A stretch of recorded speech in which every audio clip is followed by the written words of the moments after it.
आ रहे हैं। अगर ये election free, fair and transparent नहीं हुए तो ये इकानमी तबाह हो जाएगी, ये मुल्क का बदतरीन नुकसान हो जाएगा, ये डेमोक्रेसी डिरेल हो जाएगी, ये मुल्क मुतहम्मिल नहीं हो सकता। ये जो काबिज बैठे हुए हैं पार्टियों पे, इनको इस बात का इदराक नहीं है। इनकी पार्टी बचे, इनकी पोजीशन बचे, ये पार्टी बचे, इनकी पोजीशन बचे, वो पोजीशन है जो अपने बेटों और बेटियों के अलावा किसी और को देते नहीं, ये बचे, मुल्क का कितना नुकसान हो उनका एहसास नहीं है। कल उन्होंने जजेस पे जो हमला आवर हुए, मैं आपको अगर आपकी इजाज़त से सिर्फ एक वीडियो प्ले करवाता हूँ थोड़ी सी, आप ये देखें, इनकी ये देखें कि जब जब कोई केस आता है आप देखें जजेस के बारे में ये क्या कहते हैं, ये अदालतों के बारे में क्या कहते हैं, सुन ले जरा इसको। मैच फिक्सिंग एक जुर्म है, इस पर आप बेंच फिक्सिंग भी एक जुर्म है। जस्टिस खोसा ने इमरान खान को कहा कि सड़कों पे क्या मारे मारे फिर रहे हो, मेरे पास लेके आओ पिटीशन, मैं सुनता हूँ। मॉनिटरिंग जज लगाया गया, वो उस मुकदमे के लिए लगाया था, लेकिन लगता है कि वो ताहयात मॉनिटरिंग जज लग गए हमारे ऊपर। तहरीक इंसाफ सुप्रीम कोर्ट की रजिस्ट्री में दरखास्त लेकर गई, छुट्टी के दिन रात को रजिस्ट्रार घर से भागा भागा आया, उसने कहा जी पिटीशन किधर है। तहरीक इंसाफ के लोगों ने कहा कि पिटीशन तो अभी तैयार नहीं हुई। उसने कहा हम यहाँ बैठे हैं, आप पिटीशन तैयार करें। इसी अदालत ने सदाकत और अमानत का सर्टिफिकेट दिया। कहाँ है आज वो सदाकत और अमानत का सर्टिफिकेट देने वाला? चेहरा दिखाने के काबिल नहीं है किसी को। जब बेल का फैसला होने वाला होता था, जेल में उस दिन खबर मिलती थी कि 3 हफ्तों के लिए बेंच डिसॉल्व हो गया, नया बेंच, या कोई जज छुट्टी पे चला गया, जाता नहीं था, भेजा जाता। काजी फाइज ईसा साहब के मामले में माई लॉर्डशिप से ये पूछना चाहती हूँ कि वो आपके ब्रदर जज थे ना, आपने क्या किया?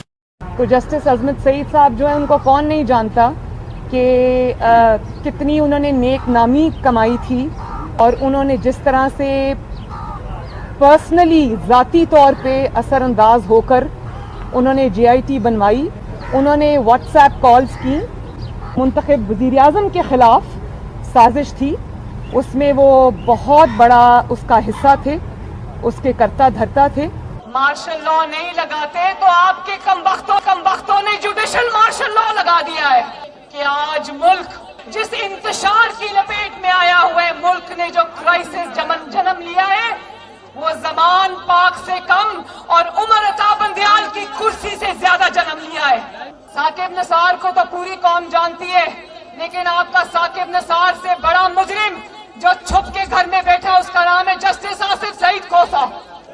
और मुजाहिर अली नकवी, जिसके खिलाफ गबन का, करप्शन का रेफरेंस गया हुआ है, लेकिन उस पे सांप बन के बैठे। शर्म करो उमर अता बंदियाल, शर्म करो। ये जज साहबान हुकूमत से भरे बैठे हैं, लेकिन जिन्होंने एहतसाब को इंतकाम बनाया, उस एहतसाब का भी एहतसाब होगा ही। वो कौन से लोग हैं भाई नवाज शरीफ को जिन्होंने नाइन किया है, इनका हिसाब होना चाहिए या नहीं होना चाहिए? मुंसिफों से जिन्होंने नाइंसाफी की, और जब सवाल पूछा जाए तो तौहीने अदालत के पीछे छुप जाए।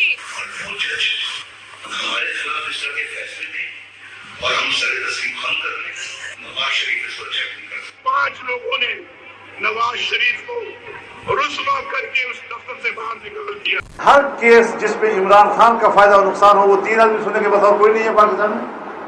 यहाँ पेशावर में सारे फैसले एक ही जज करेगा, जैसे लगता है कि उसका जज नहीं है, उसकी पार्टी का रुकन हो। मौजूदा बेंच है, उसमें जो मुअज़्ज़ज़ जज साहबान बैठे हैं, उन जज साहबान का हमारे मतलब जो उनके ख्यालात हैं, उनसे भी कोई ना वाकिफ नहीं है, ना हम ना वाकिफ हैं।